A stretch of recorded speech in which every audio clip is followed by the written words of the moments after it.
laba gaadiidka dagaalka oo ay wateen ciidan beeleed ayaa maanta waxa lagu soo dhaweeyay magaalada Ceerigaabo warkaasina waxa inoo haya wariyahayaga Cabdirasaaq Yuusuf Cali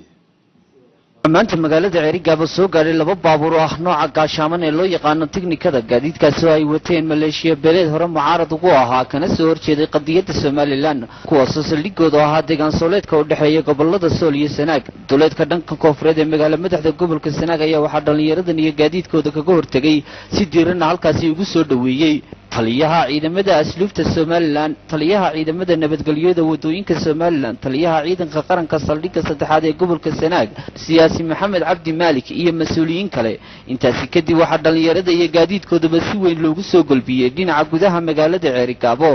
kadib kolkii la soo gaaray gudaha magaalada waxa gaadiidka iyo dhalinyarada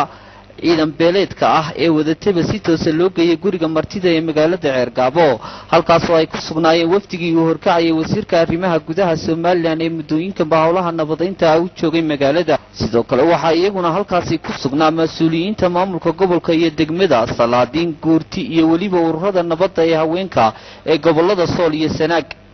kadib jawi huwan shucuur iyo dareen farxadeed oo si wada jir ah loogu qaabilay kooxdan iyo gaadiidkoodaba waxa halkaasi ka hadlay laba kamid ah saraakiishii ciidan beeleedka wadatay waxayna si isku mid ah carabka ugu dhufteen inay duurka uga soo baxeen wax la qaybsiga iyo kamid noqoshada bulshada reer Soomaaliland diyaarna ay u yihiin in la qarameeyo iyaga iyo gaadiidkoodaba siyaasi Maxamed Cabdi Maalik oo kamid ah siyaasiyiinta magaca weyn ku leh gobolka Sanaag xubinna ka ah 7 xubnood ee dhawaan madaxweynaha jamhuuriyadda Soomaaliland u magacaabay diiwaangelinta ururada siyaasadda oo isna halkaasi ka hadlay ayaa ka dhawaajiyay in dhalinyaradani ay ka go'an tahay inay bulshadooda reer Soomaaliland wax la qaybsadaan kana mid noqdaan ciidamada qaranka maanta farxad noo ah in ay halkan nagu soo biiraan saraakiil muhiim ah iyo ciidankoodii kuwaas oo ahaa iyaguna u baahnaa inay qarankooda iyo dawladnimadooda ka soo qayb galaan annana aanu u baahnayn inay noo yimaadaan oo nagala soo qayb galaan waxaan kaloo dhigleer gareynayaa ciidankan maanta yimi ee ay u horeeyaan saraakiishani madaxna u yihiin waa isdaba socdaa ma aha intan keliya mana aha ciidan la yiraahdo SSC wax la yiraahdo kama jirto halkan ma aha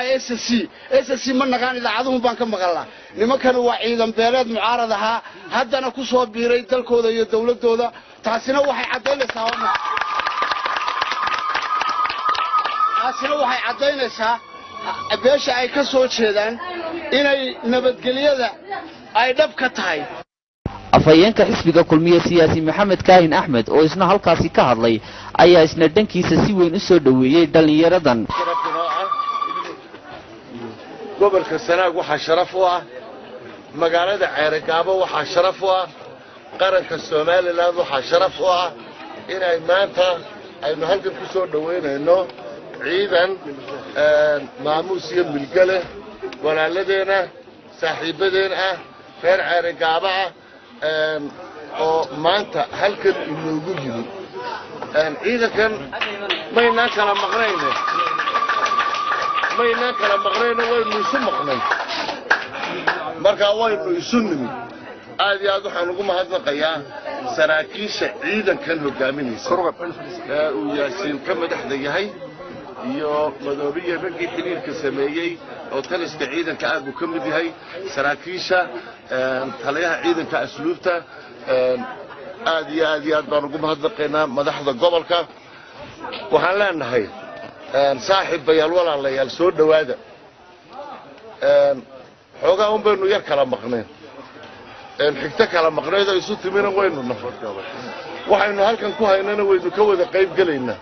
waxaan nagala qayb galaysaana waxa weeye waa nabadgelyada dadkeena gobolkan Sanaag waanu idin soo dhaweynaynaa waanu idin baahnayn annaga idinka baahay badnayn inaan kulanno